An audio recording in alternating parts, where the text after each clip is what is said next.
برای خاطر اینکه نیروگاه هسته‌ای احتیاج به سوخت باید بدانن ملت ایران کیست 3 جوانان দশকেরও ایران বেশি সময় سازه. ধরে ইরানের সর্বোচ্চ নেতা হিসেবে দায়িত্ব পালনের পর গত শনিবার আয়াতুল্লাহ আলী খামেনি যুক্তরাষ্ট্র এবং ইসরায়েলের হামলায় নিহত হন।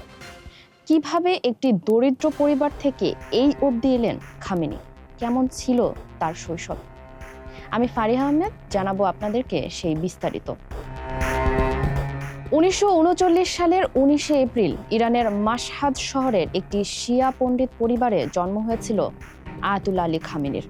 8 ভাই বোনের মধ্যে তিনি ছিলেন দ্বিতীয়। তার বাবার নাম সৈয়দ জাওয়াদ খামেনি এবং মায়ের নাম খাদিজে মির্দামাদিও।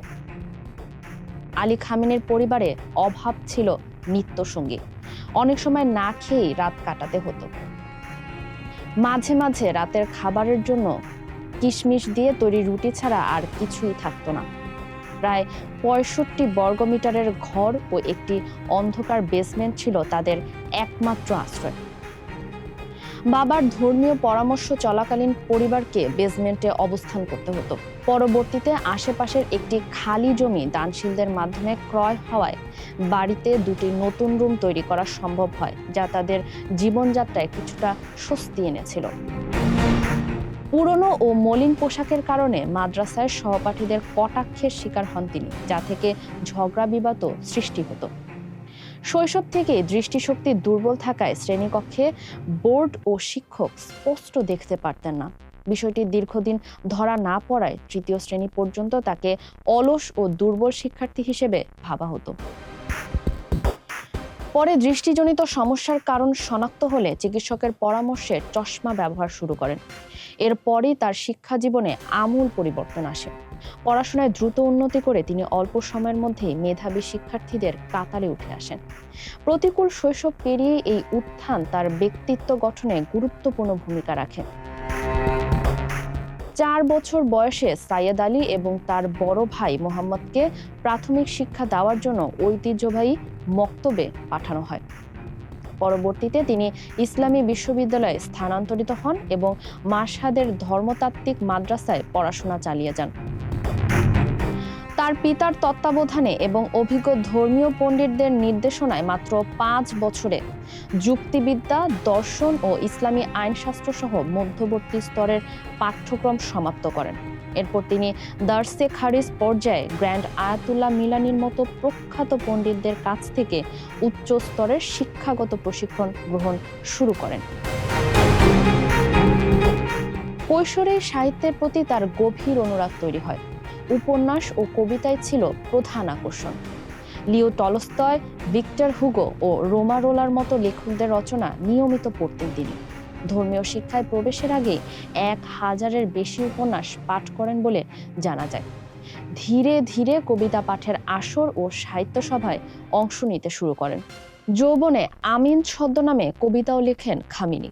ছাত্র জীবনে 1955 সালে কোমে এক সভায় তার পরিচয় হয় রুহুল্লাহ খমেনির সঙ্গে, যার নেতৃত্বেই পরে ইরানে ইসলামী প্রজাতন্ত্র প্রতিষ্ঠিত হয়।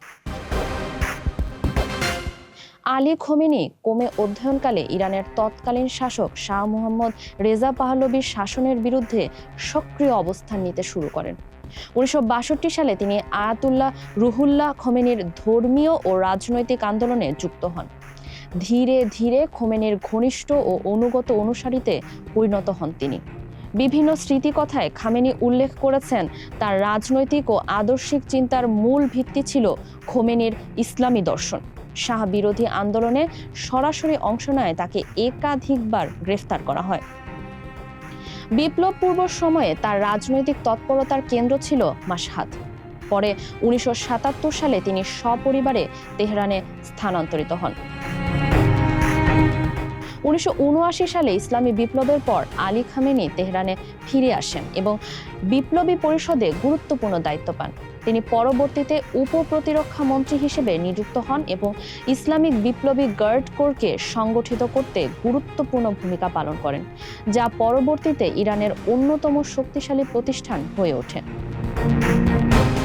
1981 সালের জুনে তেহরানের একটি মসজিদে বোমা হামলায় গুরুতর আহত হন খামেনি। এই হামলায় তার ডান হাত পক্ষাঘাতগ্রস্ত হয়। একই বিদ্রোহী গোষ্ঠী 2 মাস পর ইরানের প্রেসিডেন্ট মোহাম্মদ আলী রাজাইকে হত্যা করে। রাজাইয়ের মৃত্যুর পর আলী খামেনি প্রেসিডেন্ট নির্বাচিত হন এবং 8 বছর এই পদে অধিষ্ঠিত ছিলেন। তার সময়কালীন প্রধানমন্ত্রী মীর হোসেন মুসাভির সঙ্গে বিভিন্ন মতবিরোধ দেখা দেয়, কারণ খামেনি মনে করতেন মুসাভি অতিরিক্ত সংস্কার আনতে যাচ্ছেন। 1989 সালে আয়াতুল্লাহ খমেনির মৃত্যুর পর ধর্মীয় আলেমদের বিশেষজ্ঞ পরিষদ আলী খামেনিকে সর্বোচ্চ নেতা নির্বাচিত করে, যদিও তিনি শিয়া ধর্মগুরুদের মধ্যে গ্র্যান্ড আয়াতুল্লাহ পদ অর্জন করেননি। তবে সংবিধানে সংশোধনী আনা হয়। এই সংশোধনীর মাধ্যমে সর্বোচ্চ নেতার জন্য ইসলামী পাণ্ডিত্য বাধ্যতামূলক করা হয় এবং খামেনিকে হুজ্জাতুল ইসলাম থেকে আয়াতুল্লাহ পদে দ্রুত উন্নীত করা হয়। প্রধানমন্ত্রী পদ বাতিল ও প্রেসিডেন্টের ক্ষমতা বৃদ্ধি পাওয়ায় খামেনি তার শাসনামলে 6 জন প্রেসিডেন্ট দেখেছেন, যাদের মধ্যে কেউ কেউ কর্তৃত্ব চ্যালেঞ্জ করলেও ইসলামী প্রজাতন্ত্রের কাঠামো অক্ষুণ্ণ রাখেন। ফারিহা আহমেদ, মানবকণ্ঠ।